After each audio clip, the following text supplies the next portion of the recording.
Since 2019, when the Fender Tone Master amps were first released, they've been quite a success. First the Deluxe Reverb and Twin Reverb, followed by the Tone Master Super Reverb and Princeton Reverb models. But possibly no model has been requested more often than today's amp, the Tone Master 59 Bassman.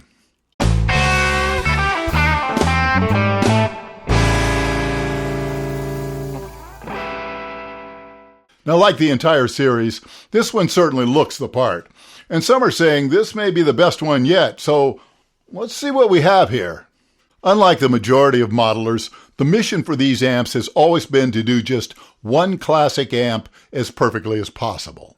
In addition to adding some helpful performance features, such as power scaling and an excellent line out. And with the Bassman, we get a choice of 3 switchable impulse response direct outputs. Now, based on the Shure SM57, the Sennheiser MD421, and the third with both the SM57 and a Royer ribbon mic.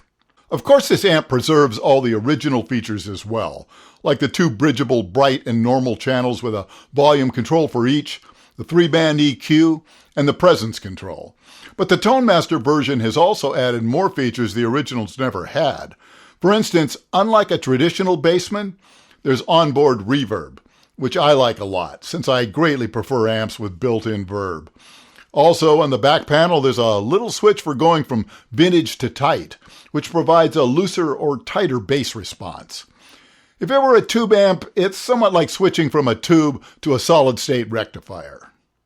When the Tone Master Deluxe and Twin hit the market, I remember a fair amount of grumbling over the lack of an effects loop. At the time, Fender said there were reasons for omitting the loop. Of course, the original amps never had loops, but more importantly, they indicated inserting an effects loop would cause latency issues.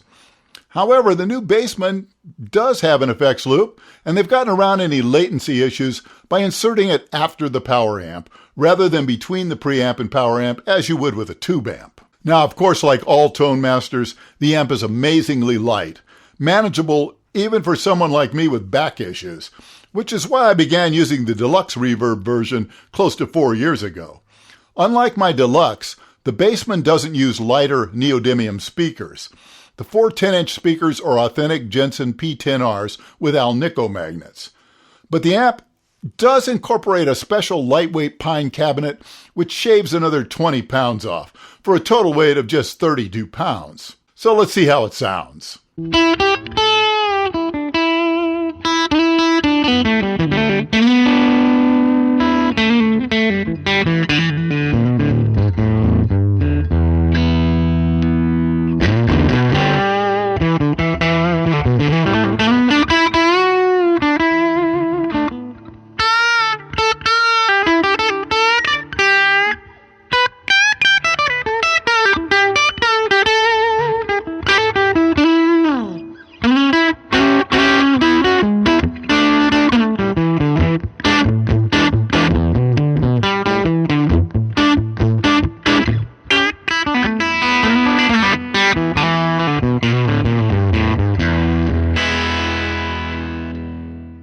Well, unfortunately, I don't have a tube Bassman here for comparison.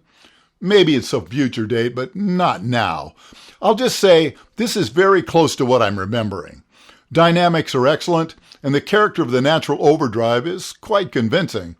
Like the vintage Marshalls that copied the Bassman, it really is helpful to bridge the channels and adjust each volume to taste.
This should be an excellent amp for live performance, where its lightweight and great sounding line out will just add to the utility of its punchy sound.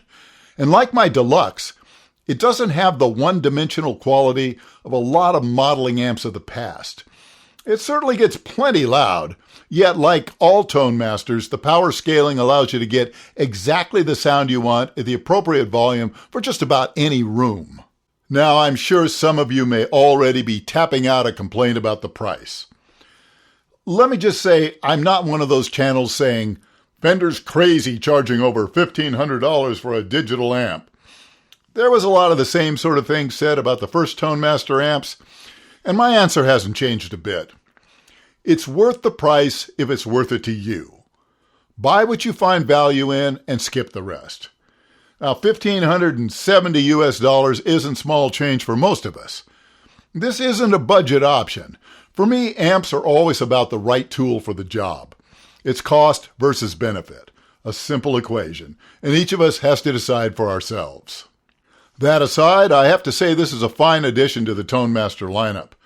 And I want to thank my old friend Randy for loaning me this for this review. Now, Randy has a YouTube channel of his own, focusing on building guitar kits and playing them, and you can find him at GuitarZan051. I'll leave a link in the description.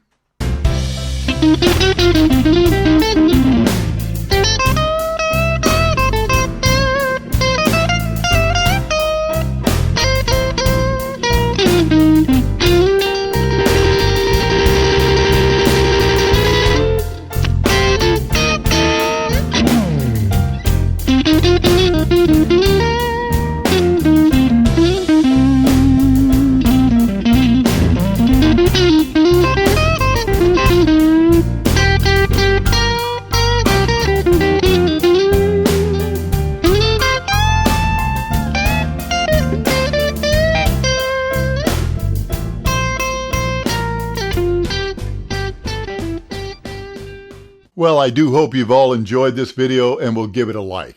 And do subscribe. It'll help me keep bringing you content. Also, I could really use more patrons to help me purchase products for review.